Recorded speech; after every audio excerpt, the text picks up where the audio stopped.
Bulletin, समस्या तुमची, बातमी आमची. साहेब आता काय सांगणार, 26 वर्षाचा माझा मुलगा आज मला सोडून गेला फक्त एका त्या मुलीमुळे. फेब्रुवारीमध्ये त्यांचं लग्न ठरलं. लग्नासाठी त्यांच्याकडनंच आम्हाला मागणी आली. आम्ही वारंवार सांगत होतो की बाबा मुलगी तुमची अजून 20 वर्षाची झाली नाही, एवढ्या लवकर कोण लग्न करतं. पण त्यांचं म्हणणं होतं नाही आम्हाला करायचंय, आम्हाला करायचंय, आम्हाला करायचंय. त्यामुळे आम्ही मुलगी बघायला गेलो. ओळखीतली होती, नात्यागोत्यातल्या होत्या. मुलगी बघून डिसाईड झाला, साखरपुडा झाला. साखरपुडा झाल्यापासून हर 8-10 दिवसात त्यांच्या काही ना काहीतरी गोष्टीवर त्या पोरी चिडायच्या. तो वारंवार मला म्हणायचा, पप्पा तुम्ही चौकशी केली का, तुम्ही चौकशी केली का मुलीची. मुलगी वारंवार भांडती, विनाकारणावरनं भांडतीये. मी म्हणायचो आपल्या नात्यातली आहे, आपल्या चुलत मामानीच्या मेव्हण्याची मुलगी आहे, त्यांनी आपल्याला खात्री दिलेली आहे आणि त्या खात्रीवर तू नको काळजी करू. तरी तो प्री वेडिंगसाठी बालीला निघाला.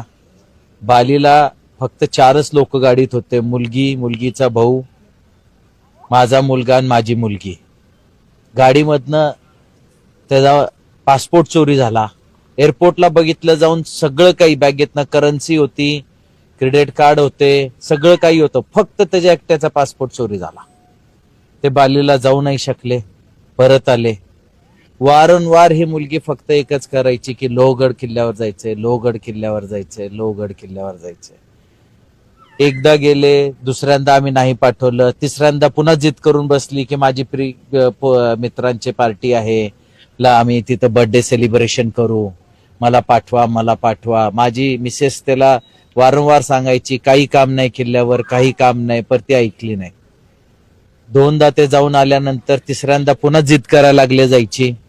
18 तारखेला सकाळी तो 8:20 सुमारेस घरनं निघाला. तो तिथं पोहोचला. 11:15 वाजता माझ्या मिसेसला त्याच्या आईचा फोन आला की तुमचा मुलगा किल्ल्यावरनं पडला आणि तुम्ही गडावर पोचा. आम्ही तिथं पोचलो. पोचायच्या अगोदर पोलीस होते, स्थानिक लोक होती मदत करायला. त्या लोकांनी सगळी मदत केली, त्याला खूप वरनं काढून आणला. त्यांचा खूप खूप आभार.